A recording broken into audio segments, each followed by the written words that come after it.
Okay, guys, we obviously after reviewing the video, I think kind of verified what we saw Saturday night. I think the team fought extremely hard. It was an incredible effort, and you got to give the players and the staff obviously some credit relative to a great week of prep and being in the right mindset to compete on the road in this league. Obviously, the tail of the tape is we weren't able to capitalize on a ton of the opportunities that we had in the first half, and couldn't quite overcome that when it came down to it. So, there'll be opportunity here for our team to learn and to respond, and I know they'll do that. I want to, before we get going here, just in terms of injuries, I want to go ahead and declare, Graham Mertz has torn his ACL, and he will be done for the season. He'll have surgery next week. And I think it's only right for me to say how much I appreciate and I'm thankful for Graham in terms of all that he has brought to the table to our team, not only his production on the field, but also just his impact on the team as a whole, his leadership, the work ethic, the example, the self-discipline. And I would say that it's been awesome to be a part of his growth and development, and to see him get to the place where he's been here lately. So, Graham's meant a lot to me, but I would also say he's meant a lot to this program and certainly the University of Florida. And he has a sincere care for this place and all that it has done for him. And I know at some point here he'll make a statement and he'll follow up on that. But, this weekend presents a great opportunity. Obviously, homecoming. There'll be a ton of activities across campus this weekend. Gator Growl, the parade. There's going to be a ton of things going on. We're excited about the 84 team coming back. 40-year anniversary of a team that accomplished quite a bit. And then certainly punter Chase Henry will be back and is getting inducted into the UF Athletics Hall of Fame. And it's going to be Gator Made Week for us as well. So we'll highlight our player development program, which I would argue is the best in the entire country. And obviously we'll be trying to create awareness about what that program does and how it has impacted our players, and how others can get involved and contribute to that.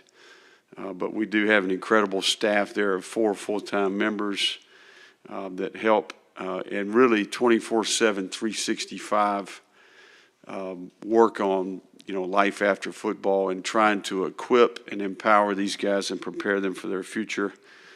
Savannah, Stephen, Diane, and Spikes obviously have done a great job there.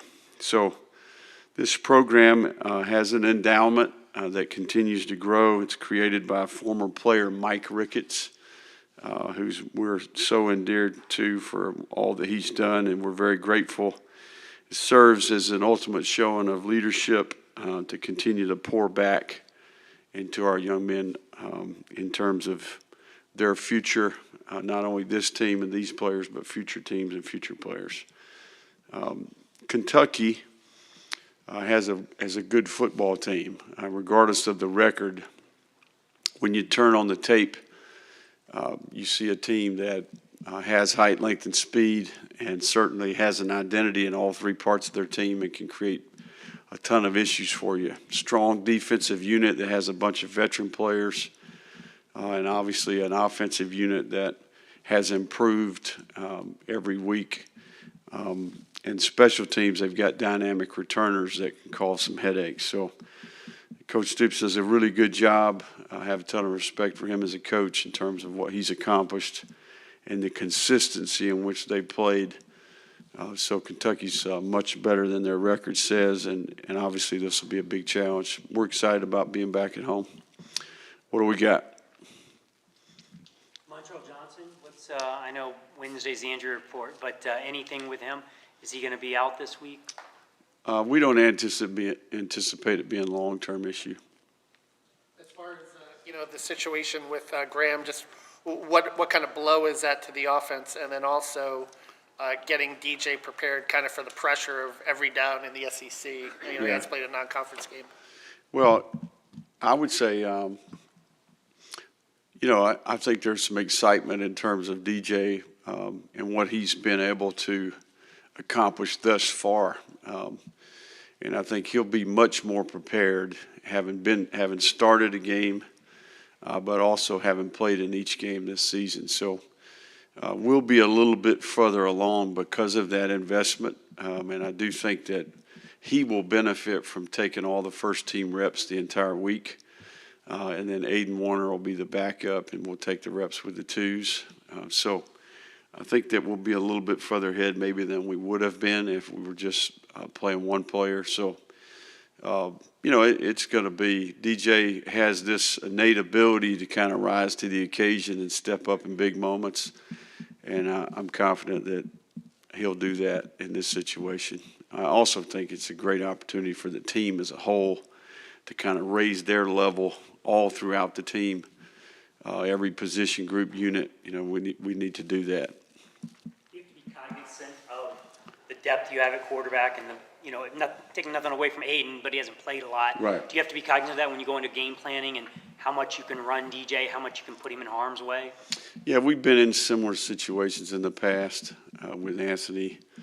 And yeah, that'll be a factor. There'll be some of that we'll have to take into consideration, and a little bit more for DJ in terms of how to approach some of those situations.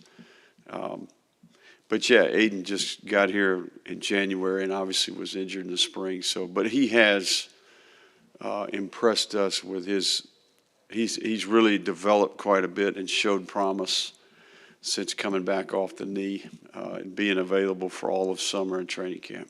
What's EJ how's he changed the offense? You see like spurts of it when he's on. Yeah, no, I think you guys have been watching him play. I think he's obviously explosive arm talent. I think the ability to escape, extend, the running element. I think ultimately you've had a chance to observe him play. There's nothing that he can't do. I think he's capable of doing. He's proven over time that he can operate all the situational stuff, all the protection stuff, all the combos. He can handle it. His performance of the night sort of a microcosm of him where first through the interception, first on fourth within, and you struggled, but then when you had to have it, third and 19. Yeah, no, I think, he's got that in him, I think, and I would say, obviously, it goes back to his high school career. I think his senior year, he just, some of those performances he had, for that program and what he was able to accomplish within that team. And then I think in the spring game, we kind of saw it a little bit, so, and the week that he was the starter, he put on a show. So, look, I think we've got the guy's a rookie, and it's his show, and I think he's going to work extremely hard. And I would tell you, he's been preparing as if he was one play away from being the guy the whole time, right? So I think we tried to. That's been the message and the mentality since the very beginning. So the work that he's done since day one, I think, will all pay off, if that makes sense. How quickly does he pick up stuff? Yeah, no, there's no limits there. I think, like most learners, I think there's repetition, but I've been impressed. And look, now I think Coach O'Hara does a good job. I think his ability to start with them on first day upon arrival all the way throughout the game week, Saturday to Sunday. And then his ability to observe Graham, kind of that whole process, I think has been beneficial. So, and their connection, their humility, their confidence, they've done that the right way, and I think that's ultimately been beneficial for both. How do you expect Graham to kind of stay involved? I'm assuming he will heavily. Oh, yeah. I met with him this morning. He'll be in the facility. He'll be, I think that's just who he is. He's going to stay connected and do his part for the team. he wants to do that, and he definitely will be doing that. Does the nature of his injury, not just a non-contact, sort of add to the heartbreak of this whole thing? No, I mean, injuries are part of the game. I mean, I think we all, I mean, you understand that as a coach. You certainly understand that as a player. And you never know what contributes to these things, right? I mean, yeah, I mean, ultimately, I think you when you put one of these helmets on and, you know, put that jersey over them pads and run out there, I think that's part of the game. So, but, you know, I think there's opportunity that comes with injury. You know, I think you can learn toughness. There's a mental and physical toughness. There's also a self-discipline component. And then there's on the other end, there's an appreciation of the game and what you miss about the game. And I think if you use it the right way, it can be beneficial for you. Coaches always, I mean, second guess themselves after the fact. Do you have any second guesses about the 2-point not going for the 2 there, and maybe even the 4th down run, the end around on that play? Sure. Yeah, I mean, I think you're always look. We rolled the dice there and kind of had our play and went with it, and then they called timeout, and then we, you know, felt like maybe given the next one, given the dynamic of our team. I think a lot of it is the game, how the game has went. Where do you feel like your team is at? You know, how you're playing defense, those types of things I think contribute. You know, if it was, you know, 47-47, maybe it's a different, you know, approach. But I just think defensively our kids had battled their tail off and played a heck of a day. And, you know, you felt like you were in pretty good shape there. Obviously didn't go the way we wanted it to go. You're always going to have that perspective. The end-around play is just an incredible play by one of their secondary players. I mean, it was well blocked.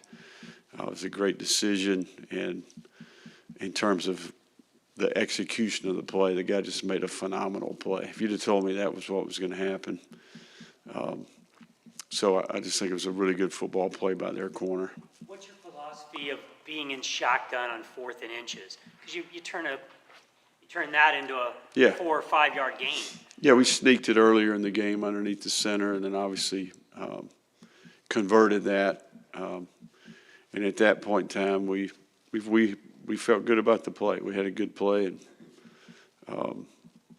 I think it'd be different if, you know, maybe the checkers weren't where we wanted them. We got what we wanted, and their player made an incredible play. One of the reasons why you were in the bind in the end of the first half with the field goal situation was because you guys were out of timeouts. Yeah. And there were a couple of dead ball ones. I mean, for that to happen in week 6, how frustrating is that, or what were some of the issues that went on there with regards to maybe not lining up on offense? We just had a couple, we had some misalignments, you know, and had to use them. You know, I think ultimately felt strongly in that moment in time that we had to do that relative to the D&D and the field zone. But, yeah, I mean, you'd love to have some timeouts at the end of the half. I think looking back at it, you know, those were alignment errors that, you know, we have to take ownership of, you know. So is what it is. What would your message be to the fans about some of the game management issues? Because there's a lot of frustration out there. In terms of the In terms of timeouts and, you know, obviously the illegal substitution penalty at the end of the half with the field goal. yeah. What would you tell them with regards to, you know, how things are, you know, being operated right now? Yeah, we made a substitution error. You know, I think ultimately we know exactly what happened, why it happened, and it was a mistake. You know, so got to take ownership of it. You know. Is it fair to ask if play calling you do takes away from the ability to game manage stuff like that? Not having that on your plate, I know the play calling thing has been an ongoing thing, but does it detract in any way from just keeping things aligned on things running smoothly in any sense, you think? In terms of which situation? Just the whole, like Kevin was mentioning, just the game management things when you have injuries or misalignment, stuff like that, or any of the sloppiness that people talk about. Perhaps if, as a head coach, does that? Yeah, I mean, even if I weren't calling the plays, if a guy's missed a line and we're about to get a penalty, we're going to call timeout. So, yeah, no, I don't. If anything, you're probably a little more tuned into it, to be quite honest.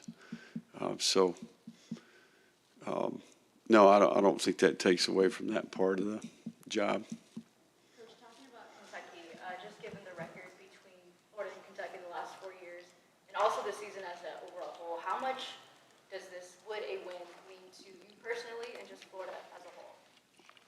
Well, it's the next challenge. It's the next game, and I think in particular for this group of players, we've made. I think the way they performed this past week, I think kind of reflects what's taken place within that locker room, their attitude, their motivation, the passion that they have for trying to get it right. I do think that it's a big game in this league. It's the next game, regardless of the opponent, regardless of the location, you got to treat it that way, so I think the key is you got to get consumed with the process rather than the result. And if you go about that the right way, it can help you be in the position to get the result that you want. So, and certainly given our team, the record, I think that one of the most important things is that we depend on our values and that we use that to kind of align with our behavior, our self-discipline, the way we treat people, the way we make decisions. I think all of those things contribute. So, we got to get ready not only football wise, but we also got to get ready from a mindset standpoint to compete again with the same intangibles that we had last Saturday. Can the players find motivation from the last 2 games against Kentucky, the way they, maybe got run off the field last year pretty early? Yeah, no, I mean, look, there's no lack of respect here for Kentucky. I can promise you that. I mean, I think we've got a good understanding. They've got a good football team. They've had a very consistent, program. Coach Stoops has done a good job. So that's not an issue at all. How do you feel about your running back, Montreal, getting injured? And could you get some guys back this week? Yeah, we're hopeful that we may get a couple guys back. Now, that's to be determined as we speak here, but we're in that process of evaluating a couple of those guys that have been out. So we'll have a better idea the next couple of days. Some of those guys are trending in the right direction. Montreal being in that group, right? So we'll know Wednesday, Thursday, Friday. You guys, it'll be 100% clarity once we get there. You talk about consumed with the process. Is that how you process like a bad loss like that, and just a tough one? I mean, that's you got to be thinking about. Does it keep reflecting on it? I mean, how do you kind of keep going forward without like letting that kind of gnaw at you? No, it's part of the challenge. I mean, I think ultimately, and look, it's on both ends. Like if you find a way to win that game, then you're sitting here coaching the mental part of, hey, it's time to move forward to the next opponent. So look at this level, these jobs. I mean, it's the ability to be consistent, handle the praise, handle the criticism. You have to learn independent of the outcome, and then you have to also work independent of the outcome. If you don't, then you have no chance for consistency. So, yeah, it's part of the challenge. And then obviously we got 250 people that contribute to our team each week, so it's not just me. It's every individual that contributes to our team, right? So, that's the dynamic that we compete in, and I think ultimately you can see it all across the country. I mean, I think in our league, maybe there was one significant win. Every other game was a touchdown game, field goal game. So all these games are very competitive.